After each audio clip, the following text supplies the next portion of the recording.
Wren's Valley was like any other valley in the countryside.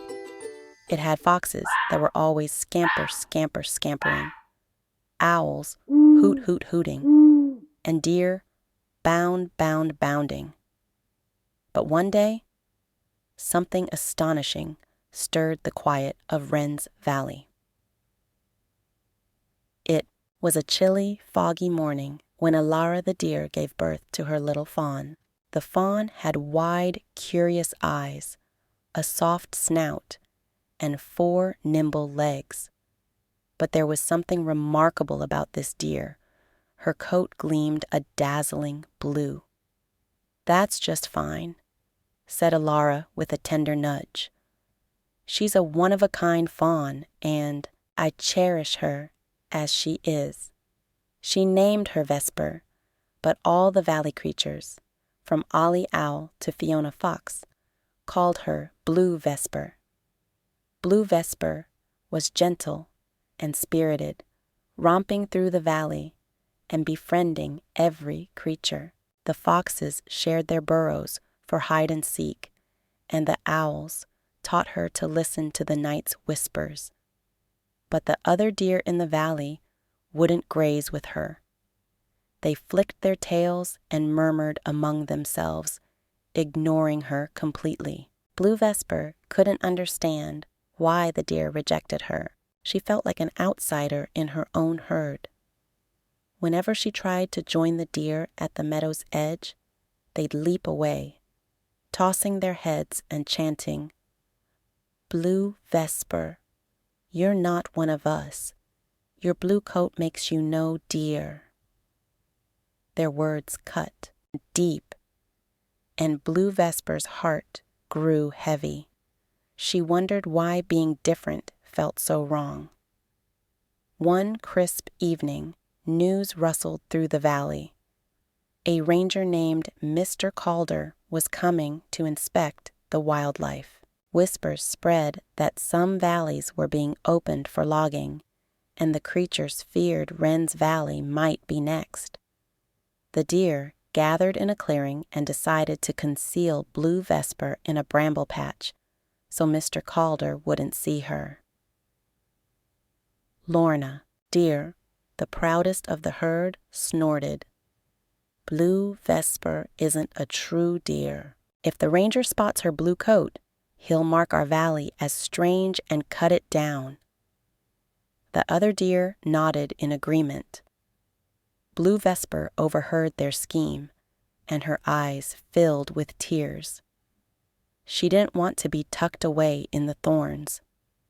Elara pressed her nose to Vesper's side. "This isn't fair, my darling," she said softly. "But you're not alone. I'll stay with you in the brambles. One day they'll see your light." Blue Vesper blinked up at her mother. "You think so?" she asked. "I'm certain," Elara promised. Mr. Calder arrived, his clipboard in hand, his sharp eyes scanning the valley. Fiona Fox showed him the dens, and Ollie Owl pointed out the tallest pines. Everything seemed ordinary, foxes darting through the undergrowth, owls gliding silently, deer nibbling at dawn. Mr. Calder scratched notes, his face unreadable. After his tour, he gathered the creatures to share his verdict.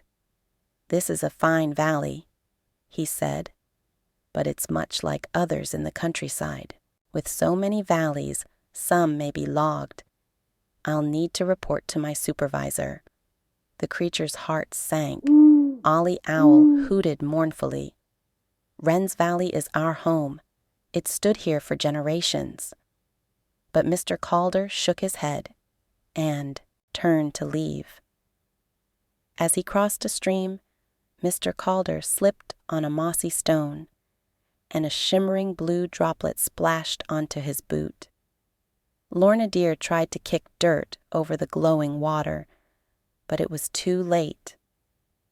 Mr. Calder crouched down, fascinated.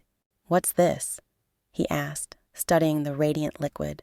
Lorna sighed and confessed it came from Blue Vesper, the deer they'd hidden. Fiona Fox bounded forward and led Mr. Calder to the bramble patch where Blue Vesper stood, her blue coat sparkling like a twilight sky. Mr. Calder's jaw dropped. In all my years, I've never seen such a wonder, he exclaimed. A blue deer? This makes Wren's Valley exceptional.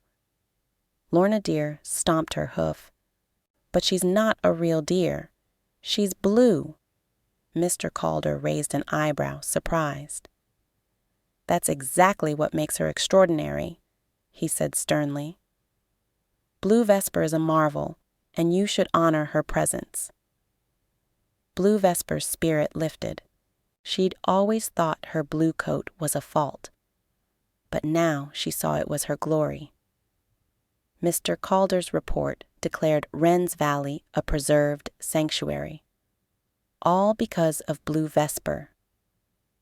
Tales of the blue deer spread, and travelers came from distant hills to glimpse her luminous coat. The other deer, even Lorna, began to admire Blue Vesper's kindness and grace, and they welcomed her to bound alongside them at last.